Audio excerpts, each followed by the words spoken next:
India Nellore జిల్లా ఉపాధ్యక్షుని రఫీని మాట్లాడుతూ ఉన్నాను. ఈరోజు నెల్లూరు జిల్లా కలెక్టర్ వారి దగ్గరికి రావడం జరిగింది. నెల్లూరుకి తలమానికమైన నెల్లూరు స్వర్ణాల చెరువు ఏదైతే ఉందో ఆ స్వర్ణాల చెరువు ఎంతో మందికి ఉపయోగం. అదేవిధంగా ఏదైతే ఎండాకాలం ఉందో అప్పుడు ఆ ఎండాకాలంలో దహతిని తీర్చేదానికి ఎంతో ఉపయోగకరంగా ఉంది. అదేవిధంగా దాని మీద కొన్ని వందల కుటుంబాలు జీవనాధారం కూడా ఉంది. ఎవరైతే గిరిజనులు ఉన్నారో చేపలు పట్టుకొని దాని మీద కూడా జీవనాధారం ఎక్కువగా జీవిస్తూ ఉన్నారు.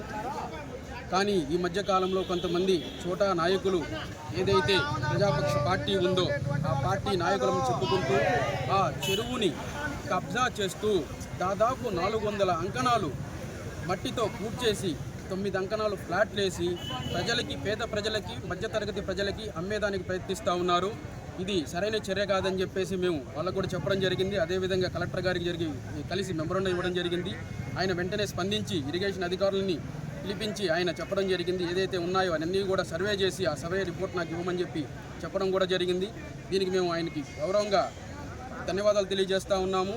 అదేవిధంగా ఏదైతే కబ్జా గురవుతుందో అక్కడ ఉన్న స్థానిక ఎమ్మెల్యే దీని మీద వెంటనే స్పందించి ఈ కబ్జాలు సరైనవి కావు, పేద ప్రజలు, మధ్యతరగతి ప్రజలు ఇబ్బందులు పడతారని చెప్పేసి ఆయన దాని మీద కూడా చర్యలు తీసుకోవాలని చెప్పేసి ఎమ్మెల్యే గారిని కూడా మేము సభాముఖంగా ప్రార్థిస్తా ఉన్నాం.